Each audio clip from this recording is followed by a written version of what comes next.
Salut à tous, c'est Axel de testmobile.fr. Aujourd'hui, j'ai devant moi le Sony Xperia S. Donc après le test du Sola, on va remonter un peu en gamme et là en fait on se retrouve sur l'appareil haut de gamme de la nouvelle série NXT de Sony. Donc pour rappel qui est composé du S ici présent, du P juste en dessous, du U et du Sola. Et le Sola en fait est un peu entre le P et le U en termes de gamme. Donc celui qui est le plus bas dans la gamme, c'est le U. Alors, rapidement sur les spécifications de cet appareil, on en trouve un écran 4.3 pouces, le plus grand écran du coup dans la liste, dans la gamme, avec une résolution de 720 par 1280, donc 720p. Vous avez la possibilité de regarder des vidéos du coup dans cette résolution. C'est assez agréable, même si l'écran n'est pas non plus énorme, mais 4.3 pouces c'est quand même conséquent. Ce qui est intéressant, c'est que vous avez, voilà ici, je ne sais pas si vous voyez bien, voilà, un port micro HDMI qui permet du coup de visionner ces contenus sur une télé, mais on va revenir sur les ports un petit peu après. 32 Go de mémoire interne, pas de port micro SD, c'est important de le noter, mais c'est du coup pour ça que vous avez 32 Go, donc à vous de voir si ça vous dérange ou pas. 1 Go de RAM, un appareil photo 12 mégapixels avec un flash LED, un appareil photo qui est vraiment performant. Il filme également en 1080p, donc Full HD. C'est du dual core à 1,5 GHz et c'est un appareil qui est vendu à environ 480 € nu. Bon, voilà, ça c'était pour les specs. Alors, niveau design, c'est un appareil que je pense que vous connaissez à peu près, avec quelque chose de assez carré. Des angles ici assez droits, une coque arrière plutôt arrondie et cet élément là transparent qui ajoute un petit côté original finalement à ce design. Et vous voyez là on a les, enfin, je vais mettre ma main juste derrière, voilà, donc vous voyez il y a les marques pour indiquer finalement où se trouvent les boutons. Donc vous avez retour, accueil et menu, et en fait il faut appuyer au dessus sur les petits points plus ou moins, vous le verrez un petit peu après. Au dessus on a la caméra frontale. C'est une caméra frontale VGA, si je dis pas de bêtises, c'est 1,3 mégapixels et elle filme également en 720p, c'est assez intéressant, à 30 fps. L'écran 4,3, donc ça, ce que je vous ai montré tout à l'heure, le logo. En dessous, on a, ça c'est pour une sangle, enfin une lanière, et il y a le micro derrière, pour le haut-parleur ça va être derrière. Sur la droite, on a le cache pour le port micro HDMI, le bouton de volume qui presque au milieu, mais un plus vers le haut quand même, et qui est assez accessible en fait avec le pouce là si vous êtes droitier, ou bien avec ces doigts là quand vous êtes gaucher, si vous êtes gaucher. Le bouton dédié pour l'appareil photo, c'est quelque chose de vraiment bien, surtout sur un appareil photo de 12 mégapixels, donc vous verrez c'est un appareil qui est vraiment très bon pour la photo. Sur le haut, le jack 3.5, le bouton on-off verrouillé déverrouillé. Sur la gauche, le port micro USB. Et à l'arrière, l'appareil photo 12 mégapixels, Exmor Air, donc qui permet de faire d'assez belles photos, notamment en faible luminosité, mais pas uniquement, vous le verrez. Le flash, le haut-parleur, je pense que ça c'est un second micro, comme on a l'habitude de les trouver maintenant. Et le logo derrière, alors pas mal de gens qui se disent ça c'est le logo Sony Ericsson, et pourtant c'est un appareil Sony. C'est pas exactement ça, en fait ça c'est plus le logo qui vient de Sony Ericsson, qui a été associé petit à petit à la gamme Xperia. Voilà, ils l'ont laissé parce que c'est quelque chose qui était quand même assez reconnu. Et puis c'est vrai qu'il est plutôt esthétique avec son léger relief. Et puis c'est à peu près tout. Alors un truc à savoir, c'est que vous pouvez retirer la coque arrière. C'est un petit élément très très fin là, vous voyez. Et derrière on a juste la SIM.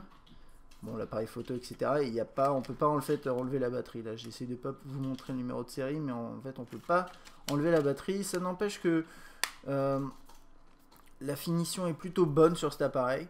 4.3 pouces, mais bien géré. Donc là, il tient bien en main. C'est du plastique, mais c'est du plastique dur. Et cet élément-là se fixe assez bien.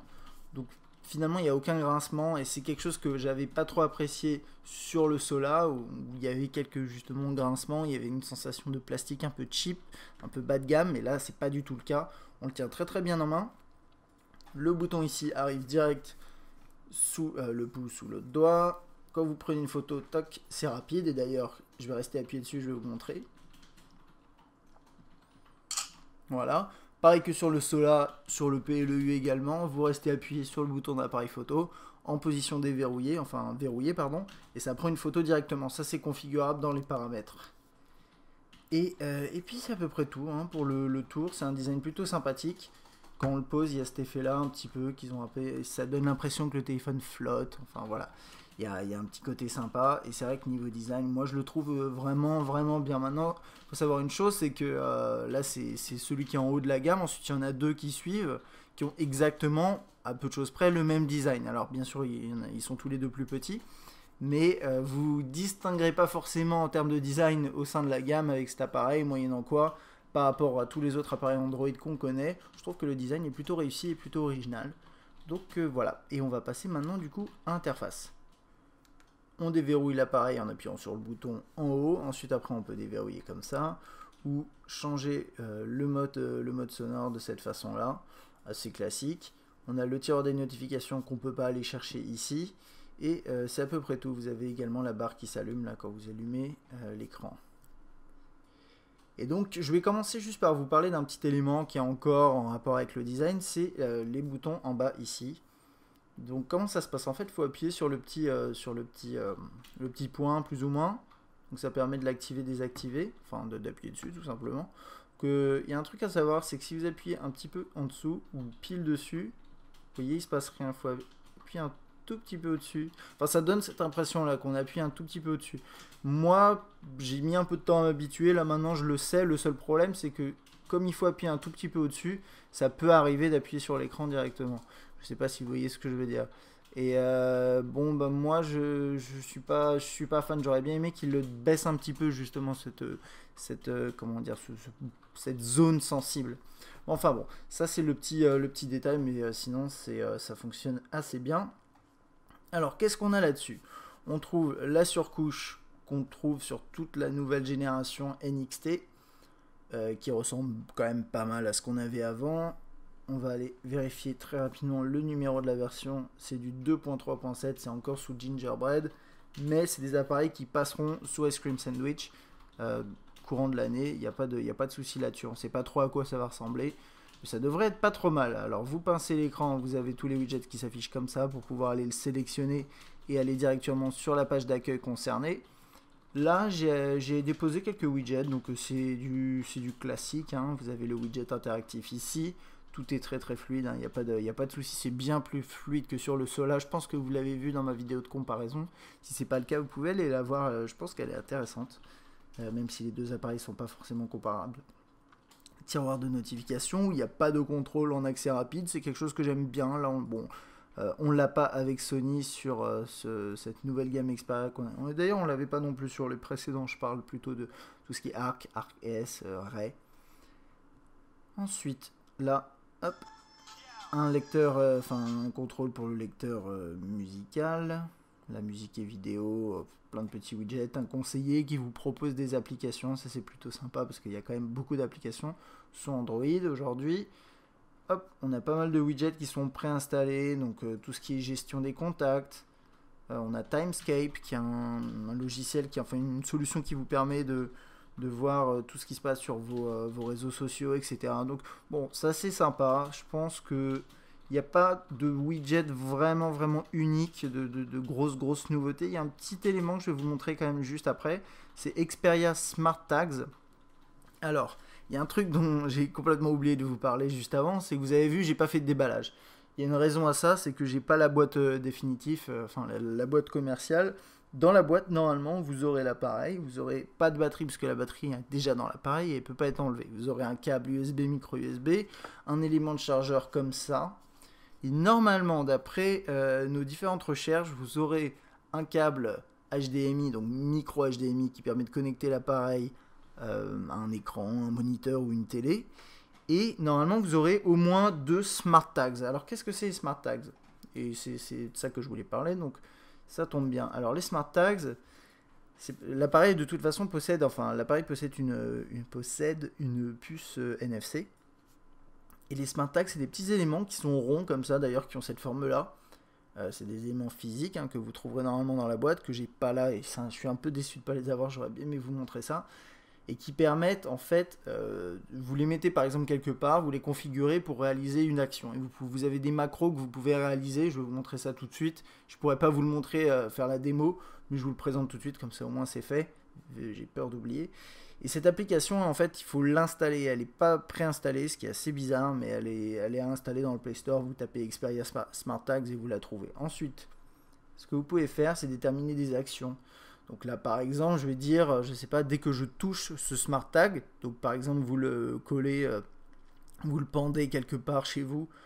Un exemple précis, ça peut être quoi? Dans la voiture, sur le tableau de bord, vous mettez un Smart Tag voiture. Quand vous passez votre téléphone dessus, ça va passer en mode Bluetooth activé.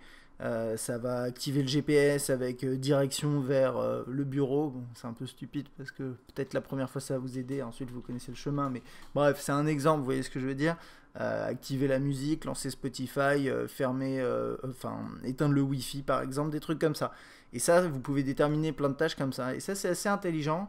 C'est une bonne petite fonctionnalité qui a l'air de bien fonctionner et j'aurais bien aimé pouvoir vous la montrer. Et là, par exemple, je vais ajouter une action et on voit il y a pas mal d'actions qu'on peut rajouter. Donc, démarrer l'application, par exemple, on choisit une application à lancer. J'arrive quelque part, je veux lancer un jeu, je veux lancer une application. Le Wi-Fi, désactiver, ok.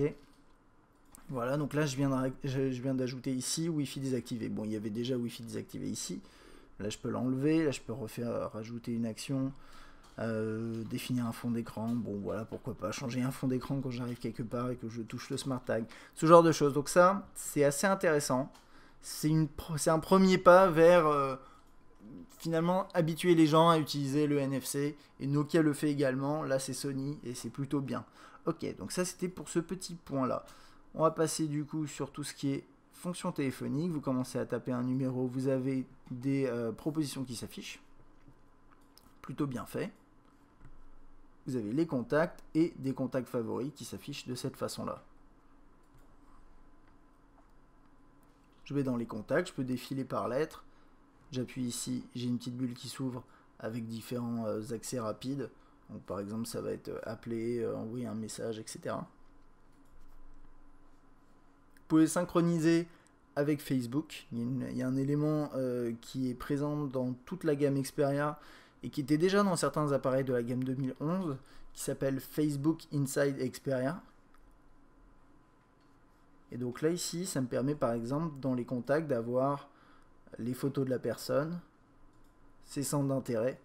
Donc là apparemment c'est The Hunger Games et Patrick Sébastien. Je peux appuyer sur Patrick Sébastien et je me retrouve sur la fiche. Non merci. Sur le groupe Patrick Sébastien sur Facebook. Très bien. Alors, pareil pour ici, donc là c'est bien fait quoi. Là également pour les photos, alors si j'appuie sur un visuel, en fait il va s'afficher comme ça. Et si je vais ensuite laisser un commentaire, on va être redirigé vers l'application Facebook, mais c'est pas grave parce que vous avez vu, ça se fait de manière quasiment transparente.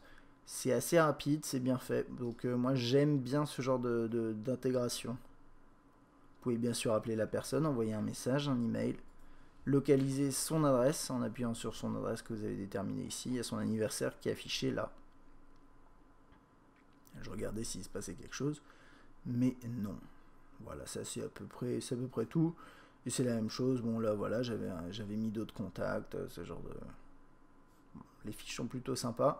Vous avez vu ici par exemple, il n'y a pas d'intégration avec Facebook. Du coup, je ne peux pas défiler sur les côtés. Et sur des contacts qui sont intégrés avec Facebook, on les a. Donc ça c'est bien fait. Pas de souci là-dessus. Ok, donc ça c'était pour tout ce qui est contact, appel. J'ai testé en appel, il n'y a pas grand-chose à dire. Hein. La qualité est bonne.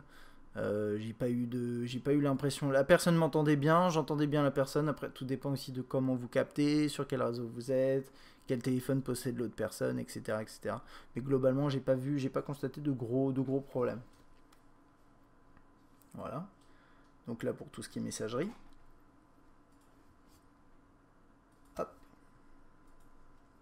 Donc on a le clavier qui est proposé ici en format portrait. Ce qui est plutôt intéressant, c'est que vous avez... Enfin, plutôt intéressant. Il y a trois différents claviers. Vous avez également un clavier japonais, un clavier chinois. C'est bien. Maintenant, ce que j'allais dire, c'est comme d'habitude sous Android, vous pouvez toujours installer d'autres claviers. Donc si vous n'aimez pas celui-là, par exemple SwiftKey ou Swipe ou ce genre d'éléments.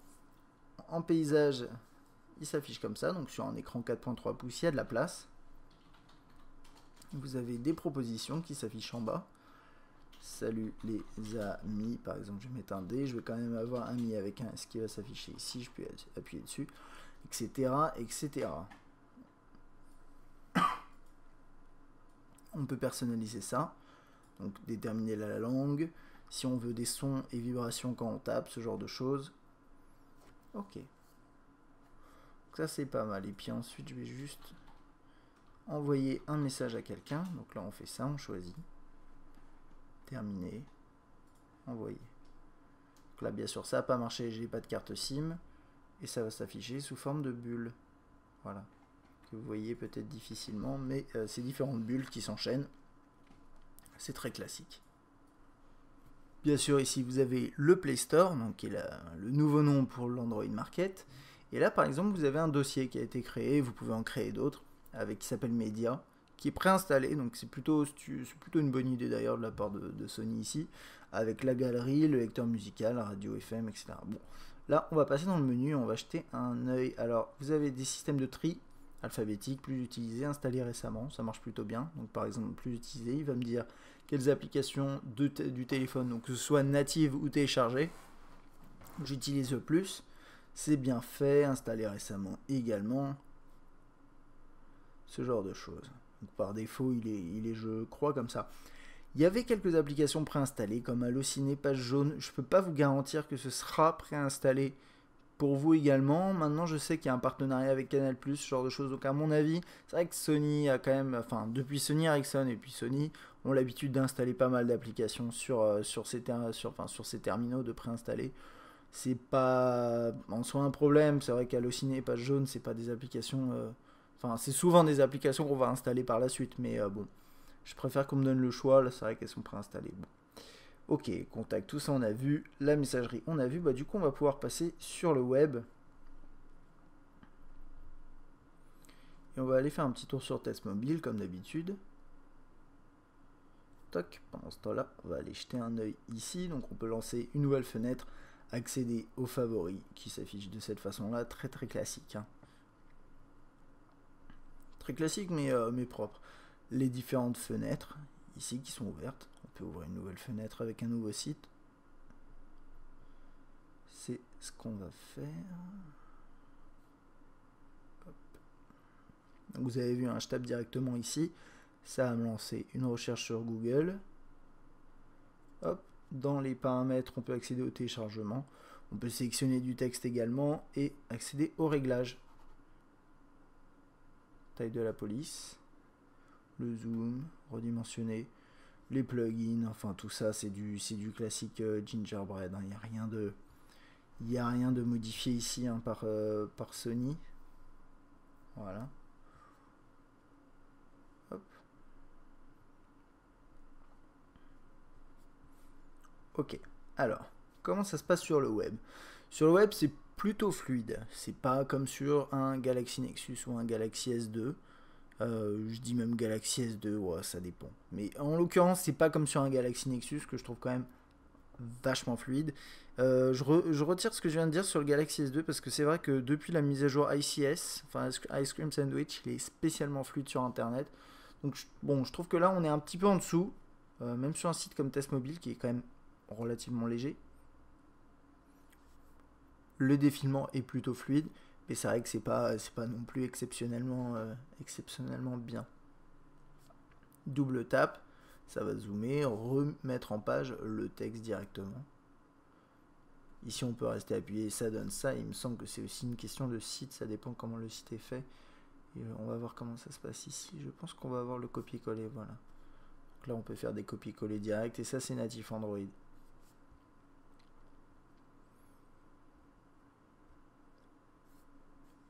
Alors sur un site comme celui-là, c'est un petit peu moins fluide que sur Test Mobile parce qu'il y a un peu plus d'éléments à l'écran, un peu plus de contenu déjà en termes d'image, sûrement plus de script à charger. On va aller voir comment ça se passe si on charge une vidéo.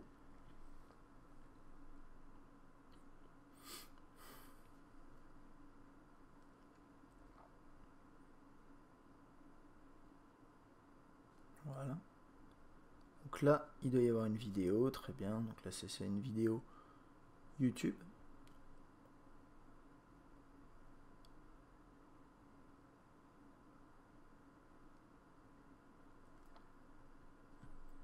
Bon, ça charge sans trop de soucis. Et puis ensuite, après, on peut bien sûr la regarder avec l'application dédiée et activer l'option HD. Alors HD, c'est pas...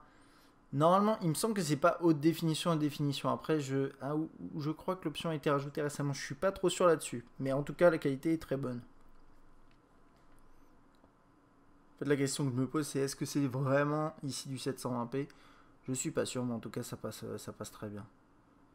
Et bon, bah ça, c'est sur une vidéo YouTube. Et bien sûr, si vous téléchargez, enfin, si vous avez des contenus en HD, des films, des séries, ça s'affichera très très bien sur cet écran, ce sera très confortable. Et en plus, vous avez la fonction Bravia Engine, que je vous ai pas montré, mais bon, ça c'est activé dans les paramètres, qui renforce un petit peu les couleurs, qui rend les noirs plus noirs, ça retravaille un petit peu l'image, et ça donne un rendu vraiment très très bon. Donc ça, c'était pour le petit aperçu sur le web, ça marche plutôt bien, c'est pas exceptionnel, mais c'est aujourd'hui la meilleure expérience que peut nous proposer Sony. Et bon, c'est aussi bien, il me semble, que sur du Arc ou du Arc S, ce qui est d'ailleurs totalement logique. Donc bon, plutôt pas mal quand même. On passe rapidement sur Timescape. Donc là, j'ai configuré deux comptes. J'ai mis Facebook qui est ici et Twitter. Donc là, on va avoir du coup tout ce qui se passe en fait lié à mon compte Facebook. Là, j'ai une agrégation des différentes activités. Donc, il y a surtout du Twitter ici, hein, mais vous voyez, ça mélange aussi avec du Facebook. Donc, voilà. Je peux appuyer sur un message, je l'ai ici. Et après, normalement, voilà, je peux accéder ici et répondre si j'ai envie. C'est le genre de choses. Et ça marche plutôt bien. Hop, et je défile. Et j'ai voilà, les différents messages. Alors, bon, comme d'habitude, hein, je trouve que ça marche bien. Mais c'est pas forcément super pratique pour accéder à ces réseaux sociaux parce que ça vous fait un effet en 3D qui est pas forcément pertinent, je trouve, si vous avez beaucoup de comptes. Si vous avez très peu de comptes, pourquoi pas. Et ensuite là, vous pouvez mettre à jour le statut, donc dire voilà, je vais mettre à jour mon statut sur Twitter, ce genre de choses. Donc ça c'est Timescape, et vous avez un widget derrière que vous pouvez ajouter sur la page d'accueil. Donc on va passer à la musique. Donc un onglet lecture avec le lecteur en cours. Vous pouvez défiler ici, lancer la lecture et accéder à ma musique. Donc ça c'est nouveau pour la gamme NXT. C'est pas quelque chose qu'on avait avant, notamment sur le Arc S. Ça a été retravaillé, c'est plutôt bien fait. Donc, vous pouvez lancer une recherche ici par exemple, ou bien accéder directement à vos morceaux.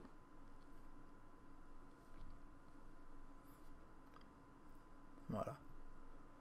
Ça c'est pas mal, et vous avez une intégration avec Music Unlimited, qui est la plateforme proposée par Sony, qui permet de télécharger légalement des morceaux, donc de manière payante, par soit morceau, par album, ce genre de choses. Donc ça c'est pas mal. SendSme, c'est un système qui permet de détecter l'humeur de vos morceaux et de vous créer des playlists avec par exemple les playlists détente, etc. Alors là j'ai rien mis dedans, il faut scanner toute sa bibliothèque. Le mieux c'est d'avoir beaucoup de morceaux et de lancer un scan régulier. Et là je l'ai pas fait, donc ce sera pas forcément pertinent. Alors, on va du coup regarder un peu à quoi ça ressemble quand on lance un morceau. Et du coup il n'y a pas la pochette, on va passer sur un où il y a la pochette, par exemple ça. Donc voilà, on a la pochette qui s'ouvre là. Là on a des options pour activer, enfin accéder à différents contenus, donc par exemple des vidéos karaoké, des recherches de paroles, ce genre de choses. Bon d'ailleurs on va faire un test pour voir. Hop. Et ouais, à mon avis ça marche. Je pense que là voilà, il y a des sites de lyrics, de paroles, donc ça c'est pas mal. Ajouter aux favoris, lire sur l'appareil, donc ça c'est en DLNA, et mettre en file d'attente. On défile ici, ça marche plutôt bien. On va regarder ce que ça vaut en termes de qualité pour le haut-parleur. Oups.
Ok.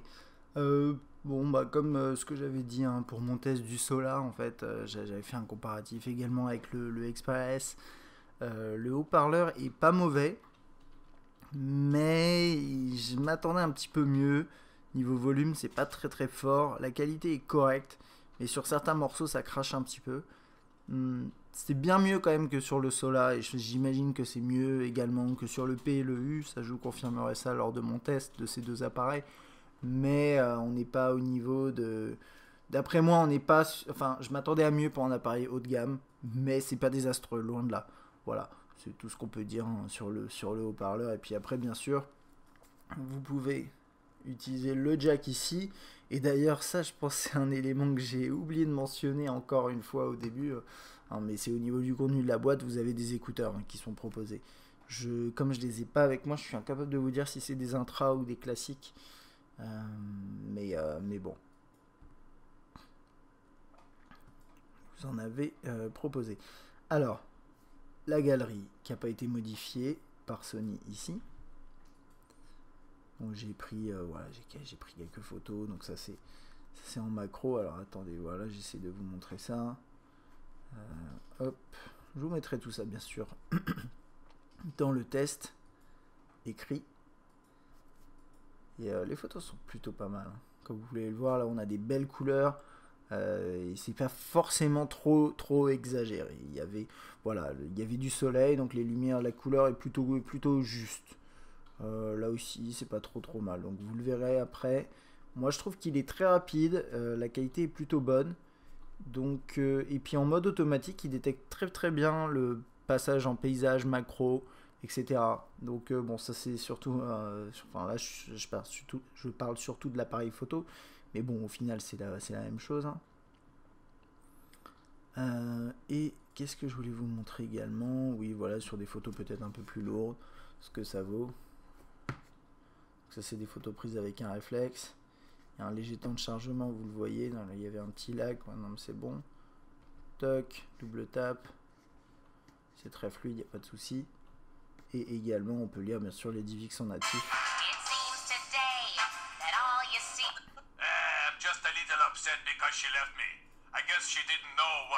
Voilà. Et vous pouvez bien sûr aussi lire. Alors j'ai vu certains qui avaient testé, j'ai pas pu le tester. Mais vous pouvez prendre par exemple des fichiers MKV en 1080p. Et apparemment ça passe très bien. Donc ça c'est top. Ça c'était pour la galerie. Du coup, on passe à l'appareil photo, et ça c'est une fonctionnalité, enfin une partie de ce test qui est assez importante, puisque c'est un appareil photo 12 mégapixels, il y a un flash LED, bon c'est un bon flash quand même, vous le verrez dans une de mes photos. Il y a pas mal de fonctionnalités. Donc ça c'est comme d'habitude hein, pour Sony Ericsson, vous avez un mode automatique qui est franchement performant, comme je vous disais, sinon vous faites normal.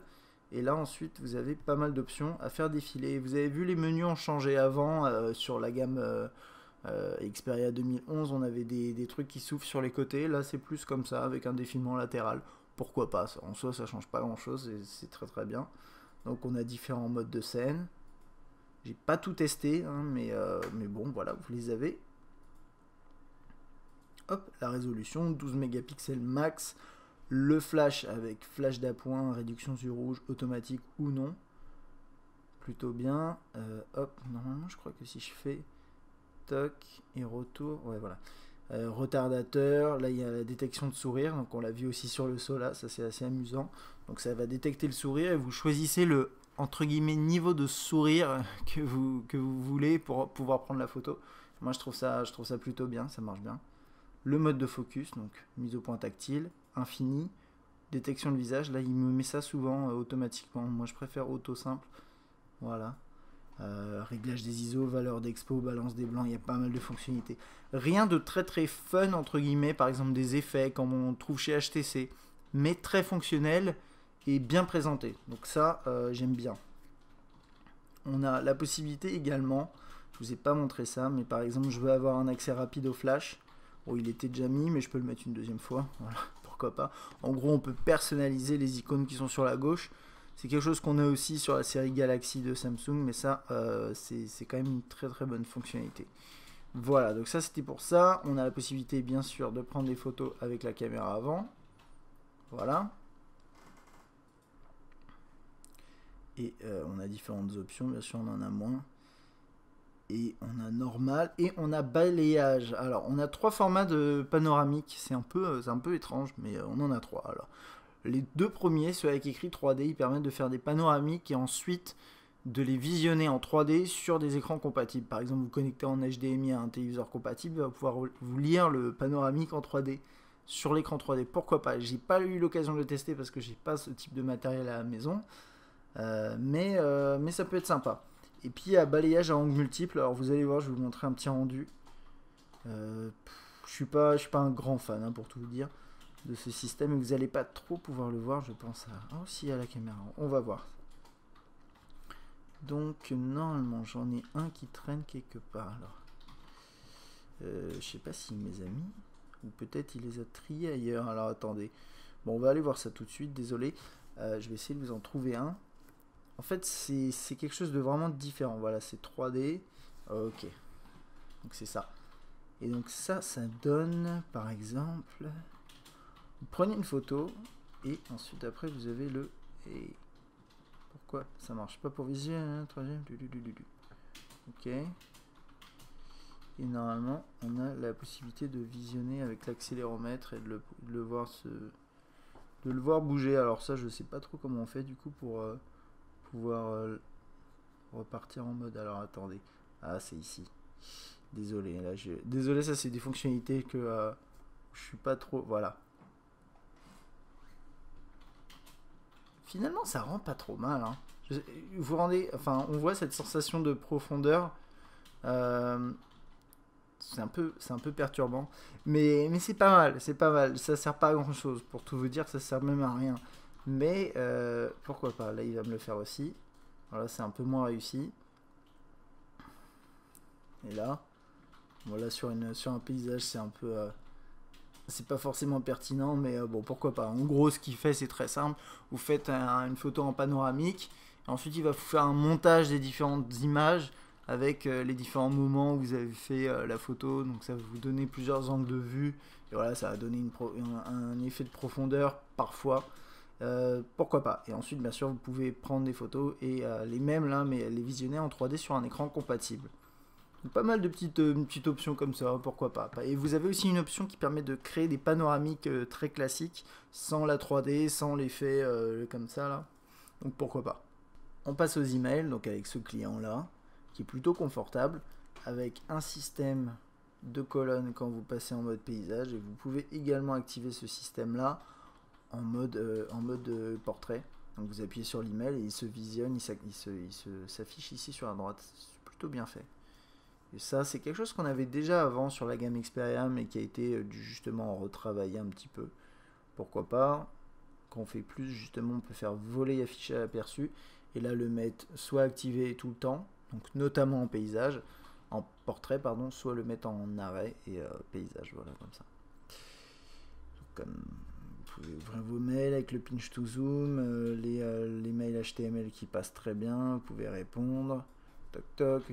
Bon voilà quoi, il n'y a rien à dire de plus, hein. Ça marche bien. Vous pouvez sélectionner un contact là pour lui envoyer un email. Donc là si par exemple j'ajoute 2 personnes en plus, voilà, il va me les ajouter, etc. etc.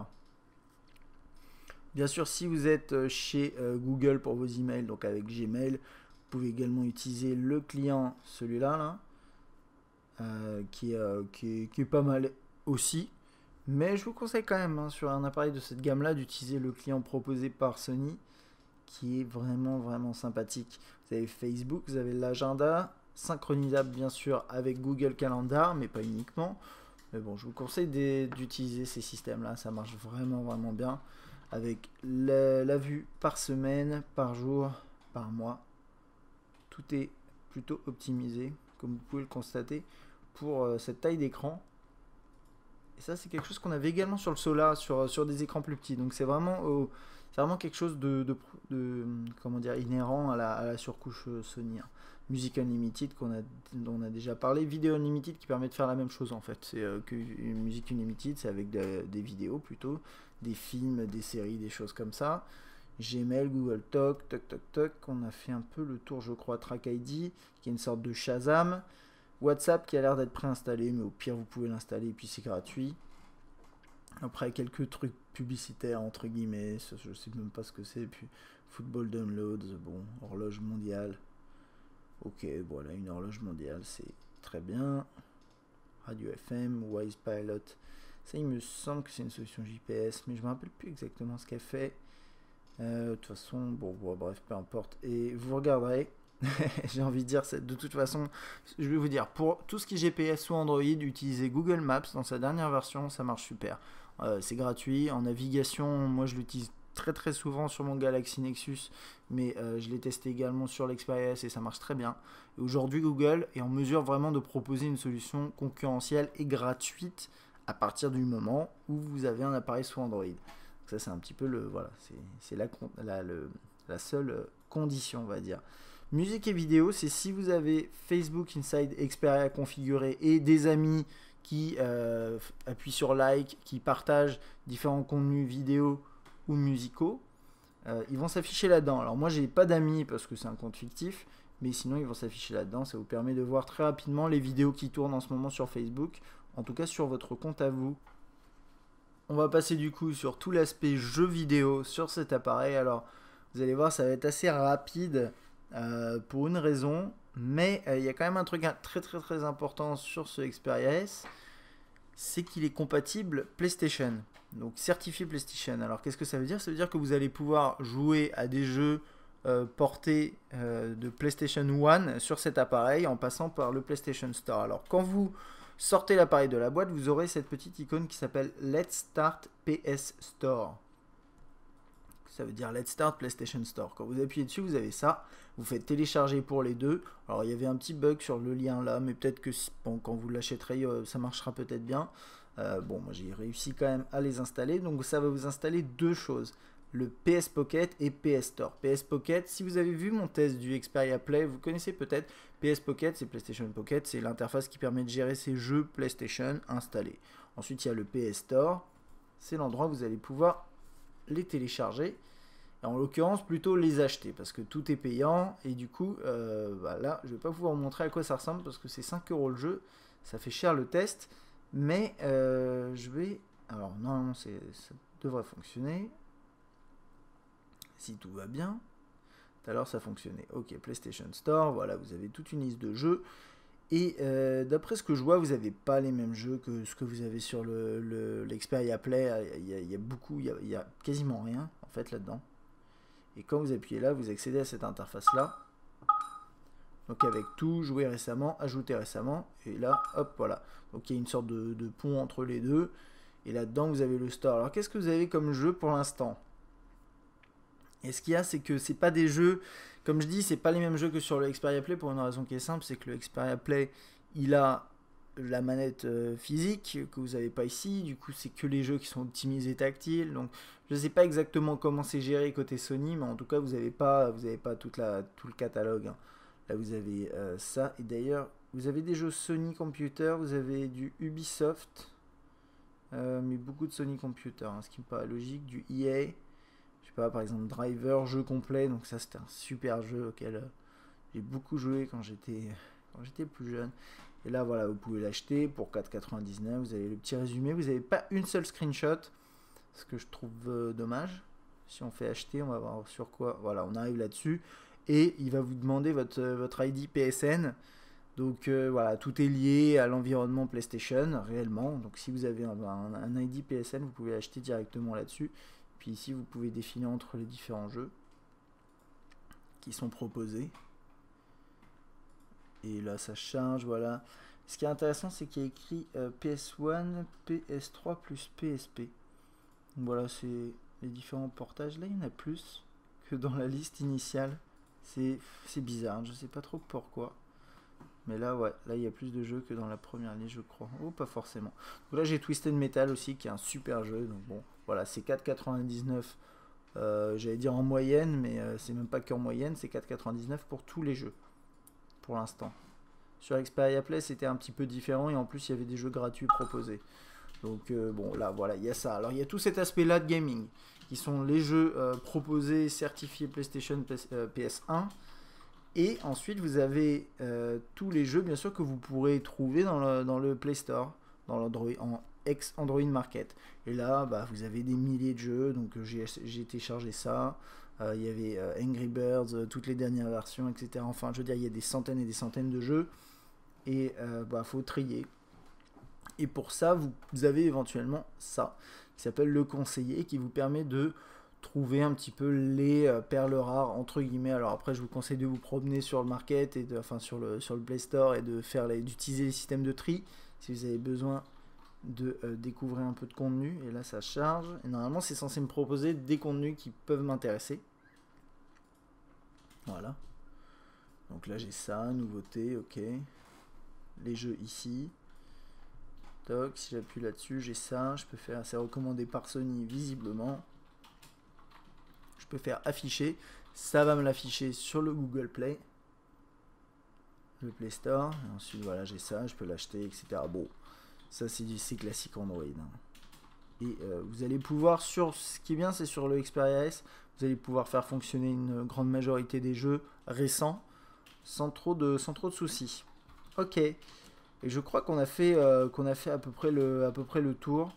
On a une minuterie qui est préinstallée. Horloge mondiale, chrono, etc. Donc ça c'est bien. Et non, mais je crois qu'on a fait le tour hein, sur cet appareil. Donc ce qui est important de noter, c'est que le Xperia S, c'est le haut de gamme de cette nouvelle gamme, enfin le haut de gamme ouais, de cette nouvelle série, on va dire, NXT de Sony.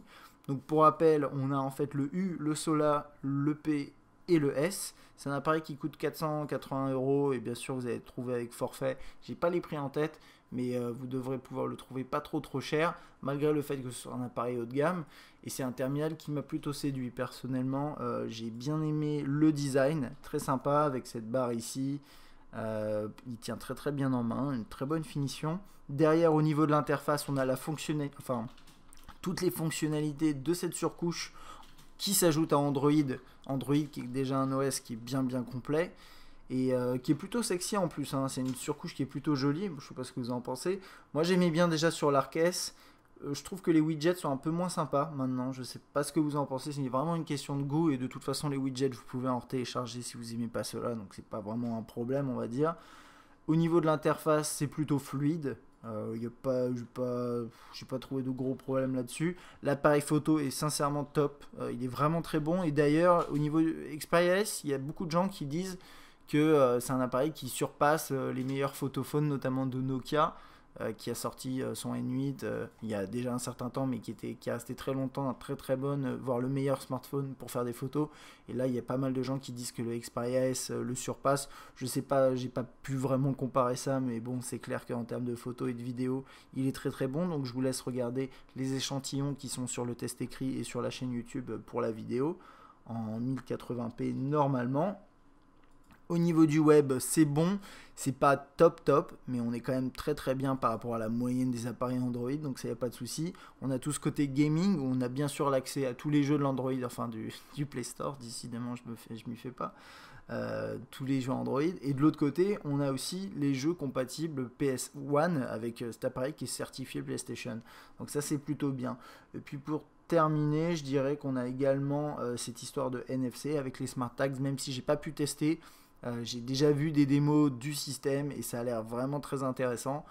Maintenant, je crois que les smart tags sont payants après si vous voulez en acheter d'autres. J'ai plus trop les prix en tête. Je vous le mettrai dans le test écrit. Mais ça peut être intéressant d'équiper sa maison en smart tags et puis voilà, d'utiliser l'appareil pour générer telle ou telle action, tel ou tel macro. Pourquoi pas? Donc voilà, ça c'était pour mon test du Sony Xperia S. J'espère que cette vidéo vous a plu. Si vous avez des questions, laissez un commentaire sur YouTube ou sur testmobile.fr. A bientôt.